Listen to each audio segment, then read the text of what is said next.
Hey guys, what's up? Erik here with a Nintendo Game Boy review for Handheld and Portable Month. And we're going to be talking about Nemesis today, which is a really cool shooter on the Nintendo Game Boy. It was developed by Konami and published under their Ultra Games label. And it is part of the Gradius series, which is one of my favorite shooter series. So just looking at this game, you can tell that it's going to be awesome, looking at the artwork. And I've always loved the artwork on the Gradius series of games. For example, here's Gradius on the NES, and that is just some of the best artwork, I think, on the NES. I love that. And then another game in this series, here's Salamander, also known as Life Force on the NES. Love that artwork. I also did a review on this game and Life Force on the NES, so take a look at that video when this one's over. I'll put a link down in the description. But love the artwork, and this one's not any less awesome. I love this. Just looking at it, you've always got an awesome spaceship on the Gradius series games. And you got these badass, robots here with laser guns, and you got this giant flying T-Rex skull. And these are actually in the game, these giant flying T-Rex skulls. So just looking at the artwork, hell yeah. And it's part of the Gradius series, you can tell by the logo. So of course this is going to be awesome. Let's pop it in and take a look at it.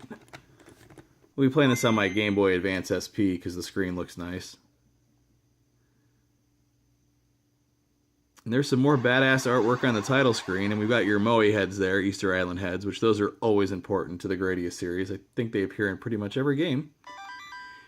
And when we push start, the first thing we're presented with is a really cool option screen where you can select which stage you want to start on, the difficulty, how many ships you want to start off with in reserve, up to 99 if you want, so no Konami code needed here.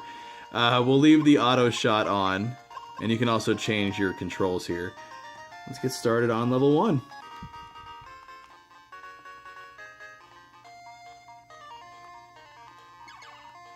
Now this plays just like any other Gradius game where you collect these power-up pods, and each one you collect moves that meter down below for the different power-ups.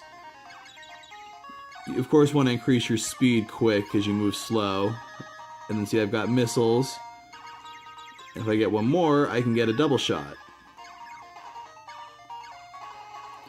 And this just looks and sounds like a Gradius game, which is not a bad thing. Gradius games are some of my favorite shooters, and this is a great pocket-sized version of it.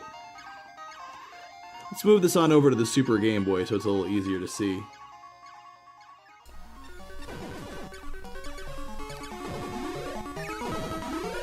I think the sprite work looks pretty good in this game, especially given the limitations of the Game Boy.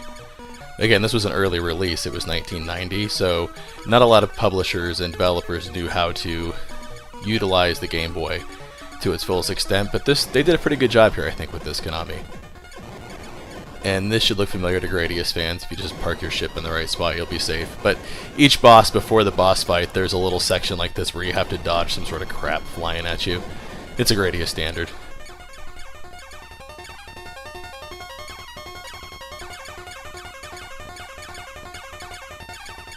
The boss fight music is probably my least favorite music in the game.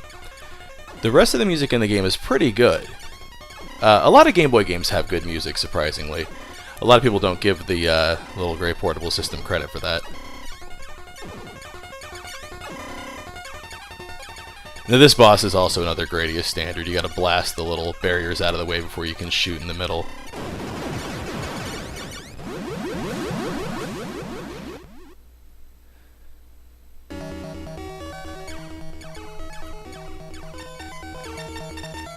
There's even some nice big sprites in this game, and again, given the size of the screen and the resolution, they do a good job of making things difficult but not too claustrophobic.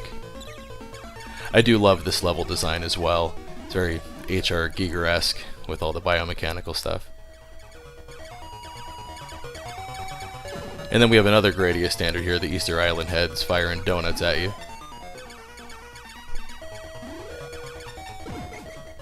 So I think these are in every Gradius game, the Moe heads. And just lots of great screen-filling bosses in this game as well.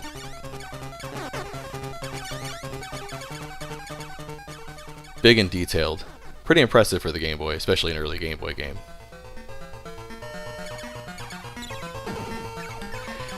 Each level looks different from the other, which is also nice, so things don't get monotonous. And there's lots of different enemies. A lot that are specific to each level. I love this level with dinosaur bones. We got asteroids flying, and you think about it, those dinosaur bones are huge. And there's our giant T-Rex head firing crap at you. I love that thing. All in all, this is a great shooter for the Game Boy and a really good early entry in the Game Boy library. I would definitely recommend getting this game if you're collecting for the Game Boy, or if you're a fan of the Gradius series. This is definitely a worthy entry in that series.